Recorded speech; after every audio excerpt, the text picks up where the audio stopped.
Hello all welcome to graces Galaxy. చాలా రోజుల తర్వాత మన ఛానల్లో ఫుడ్ వీడియో. సో మా అక్క మామిడికాయ చేపల పులుసు చేసిందనమాట. చాలా బాగుంది. సో ఎలా చేయాలో చూద్దాము. ఫస్ట్ అయితే ఇలా తాలింపు వేసుకోవాలి. నార్మలే కదా, ఆనియన్స్, పచ్చిమిర్చి, ఇంకా అందులోనే కొత్తిమీర వేసి ఇలా ఫ్రై లాగా చేసిందనమాట. అది కొంచెం వేగాక అల్లం వెల్లుల్లి పేస్ట్ వేసి ఇంకొంచెం సేపు వేయించింది. తర్వాత టమాటాస్ వేసుకుంది. అవి కొంచెం వేగే వరకు ఉంది. తర్వాత కొంచెం సాల్ట్ వేసి కొంచెం వేయించింది. ఇది కొంచెం వేగాక ఇప్పుడు పసుపు వేసింది. పసుపు, కారం వేసి ఇంకొంచెం సేపు వేయించింది. ఇది కొంచెం వేగాక ఇందులో ఫిష్ మసాలా వేసింది. ఇది ఎలా చేసిందో నాకు కూడా తెలీదు.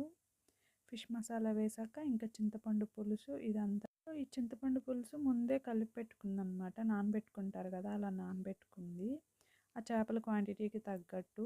సో వంటలు చేసే వాళ్ళకి బాగా తెలుస్తుందిలే.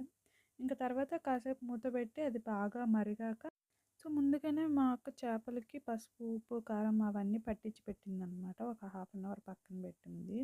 సో ఇంకా పులుసు బాగా మరిగాక ఇంకా చేపలు తీసి అందులో వేసుకుంది. మాకు గిన్నె సరిపోలేదు, అందుకని వేరే గిన్నెలో వేసుకున్నాము. చేపలు కొంచెం ఉడికాక తర్వాత మామిడి ముక్కలు వేసుకోండి. ఆ తర్వాత 10 to 15 minutes ఉంటే చేపల పులుసు రెడీ. Thank you.